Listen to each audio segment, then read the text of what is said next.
नमः शरणकाय शक्तों को समता की समता की। आज का प्रसंग है, द्रौपदी ने क्यों कुत्तों को खुले में सहवास करने का श्राप दिया था। बहुत ही सुंदर अद्भुत प्रसंग है। कथा को सुनते रहें। महाभारत का एक ऐसा श्राप जिसकी बदौलत आज भी कुत्ते खुले में सहवास करते हैं। अब करते हैं ज्ञान की बात। आखिर सभी जीव जंतुओं में कुत्ते ही एक मात्र ऐसे प्राणी क्यों हैं जो लगभग खुले में सहवास करते हैं, और अक्सर खुले जगहों में ही कुत्ते पाए जाते हैं। इसके पीछे छुपा हुआ है महाभारत का एक सबसे बड़ा श्राप। तो चलिए कथा को अब विस्तार से जानते हैं। ये हम सब जानते हैं कि द्रौपदी पांचों पांडवों की एक अकेली पत्नी थी। 5 पांडव भाइयों ने एक साथ द्रौपदी से विवाह रचाया था।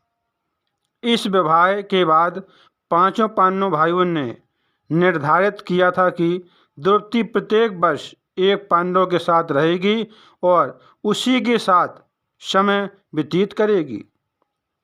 इसमें यह भी निर्धारित किया था कि जब द्रौपदी एक पांडव के कक्ष में हो तो उस समय दूसरा पांडव भाई उस कक्ष में प्रवेश नहीं करेगा।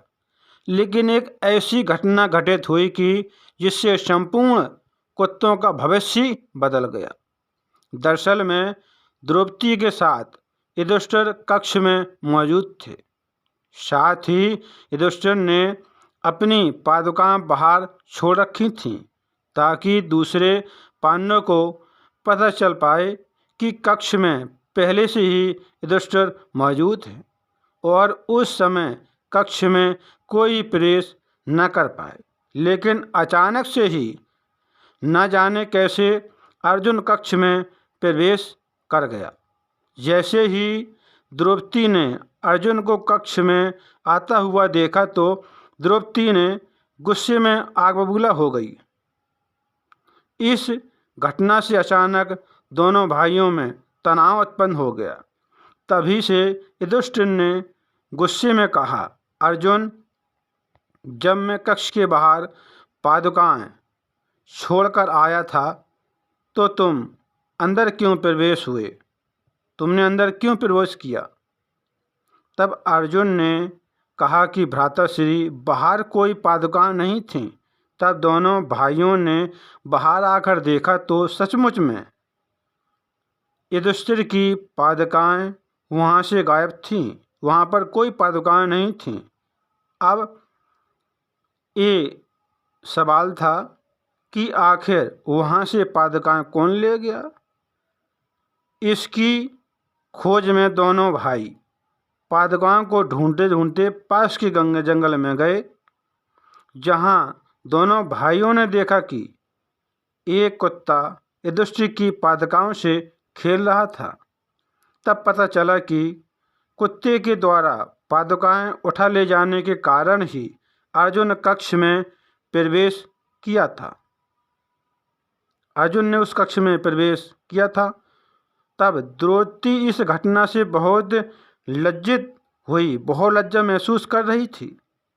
उसी समय द्रौपदी ने गुस्से में आकर उस कुत्ते को शाप दे डाला कि जैसे आज मैं तुम्हारे कारण मुझे किसी ने सहवास करते देख लिया है, वैसे ही तुम्हें सारी दुनिया सहवास करते हुए देखेगी।